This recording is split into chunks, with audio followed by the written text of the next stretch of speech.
everyone, this is me, Jyotika Bedi, here for you, founder of Happiness is Love, because we care and we believe that together we are learning, growing and evolving to be a better, grander self. Today's video is on finding your flow. We've often heard this word, but what does it mean really? What does it really look like to know what is your flow? So let me, in the most simplistic fashion so that it's easy for you to understand and comprehend, flow is a state of mind in which a person feels fully immersed in an activity. For instance, when I make these videos for you, I feel in my flow. I feel a sense of losing track of time. Flow is really described as a state of complete immersion in an activity. So when I do the kind of work that we do, believe me, I'm so immersed in that activity that I have no clue whether there is a world that exists outside the workspace. So while this is a mental state, people are completely involved and focused on what they are doing. Your attention is totally on the task. Flow experiences occur in different ways for different people. It often occurs when you're doing something that you are really enjoying and in which you are quite skilled. For instance, I love making videos. It gives me a great opportunity to learn, to practice my public speaking skills, and I'm able to share whatever we have learned so that together we can gain that knowledge and build a better world. So this state is often associated with creative arts also, such as painting, dancing, drawing or writing. I love to dance, and I know that I experience flow when I am dancing as if no one is watching or singing as if nobody is hearing. However, it can also occur while you're engaging in a sport activity such as skiing, tennis, soccer or even running. So let me tell you a little bit about the benefits of flow. In addition to making activities more enjoyable, flow also has a number of advantages. For instance, better emotional regulation. With increased flow, people experience more growth towards their emotional development. This helps people develop skills that allow them to regulate their emotions more effectively. Greater enjoyment and fulfillment. People in a state of flow not just enjoy what they're doing, they'll become more creative and productive, because when you are doing something which you love to do, you'll automatically be good with it because it will be rewarding and fulfilling to you. Greater sense of happiness. Research also suggests that flow states are linked to increased happiness, satisfaction, and self-actualization. Greater intrinsic motivation. Imagine if you are doing something that you love to do and you're flowing in that positive mental state, it only increases your motivation, your intrinsic motivation to do that thing even more. It almost acts like a reward, an internal reward that propels you towards your goals. Increased engagement. People in a flow state feel fully involved in the task at hand, just like I am right now in my flow. Making this video and sharing with you is making me feel happy and satisfied. Improved performance. Research has found that flow can actually enhance your performance in a variety of manner. For instance, for teaching, learning, athletics, artistic and creative energies and abilities.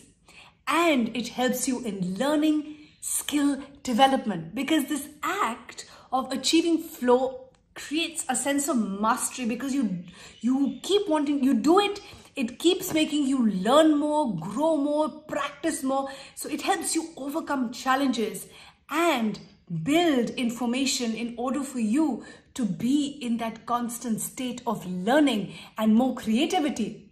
Flow states often take place during creative tasks, which can help inspire great creative and artistic pursuits.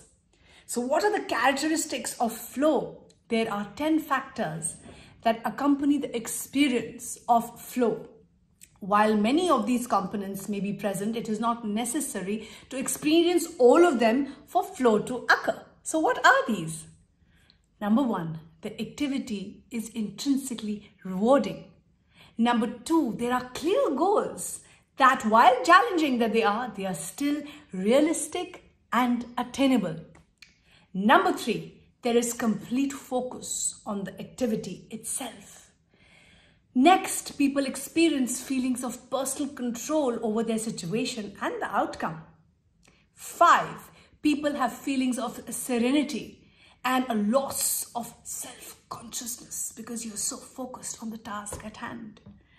6, immediate feedback. You feel stroked because you are getting immediate feedback by doing something that you're enjoying and loving. Number 7, people know that the task is doable and there is a balance between skill level and the challenge presented. 8, people experience lack of awareness of their physical needs. There is a strong connection and focused attention. People experience timelessness or distorted sense of time, which I almost always do when I'm making these videos. I forget. Oh my God, it's been 20 minutes or 30 minutes or sometimes even an hour, because you are so involved and focused on the present that you lose track of time. So the next question that I'm sure you're thinking about, how to really achieve flow. So what you can do to increase your chances of achieving flow, try the following. Set clear goals. Flow is likely to occur when individual is faced with a task that has a clear goal that requires specific behaviors and responses. A game of chess is a good example of flow, when a flow state might occur. For the duration of a competition, the player has very specific goals and responses, allowing attention to be focused entirely on the game during that period of play. Next, eliminate distractions. It's more difficult to experience flow if there are things in your environment competing for your attention. Make sure that you have undivided attention on the task at hand. Try reducing these distractions in your environment so you're fully focused. Like for instance, when I make my videos, I make sure I lock my door. I made a little note for my children that please don't disturb me. I'm making a video. I make sure that the environment is calm and zen. Only then I can be in my flow. Make sure that you add a small element of challenge. Flow also happens when a person's skills are fully involved in overcoming the challenge that is just about manageable, so that very act becomes a learning opportunity. You develop new skills by overcoming those challenges, and guess what happens? The outcome is that you feel more self-assured and self-confident. I just wanted to share with you, when I started making these videos, initially I would be so anxious and scared and fearful of the outcome that I didn't take it as a challenge. But then I talked to myself and I told myself that this is the greatest opportunity for me to build skills that I care so deeply about and use some of my core strengths to help others gain the knowledge that we love to share with all of you. And guess what? Every time I do this now, I feel a deep sense of satisfaction and a deep sense of gratitude and happiness. Imagine if I would not have done this, I would have actually robbed myself of using my own creativity, strength, and competency to learn, to grow, and be my better self. So make sure that you choose something that you enjoy. It could be something which is challenging, but it has to be something that you love to do. Because for you to experience flow, and this is what I want this generation to experience the most, to share experiences of positive emotions, to experience more positive emotions, and flow is one of that. Because when you do what you love, and when you love what you do, you automatically succeed at what you do. So focus on trying to achieve flow while you are working on something that you love. I hope this video was useful to one and all. Thank you for liking, sharing, encouraging, and subscribing. We are here because we care. Keep smiling, keep shining, and keep inspiring.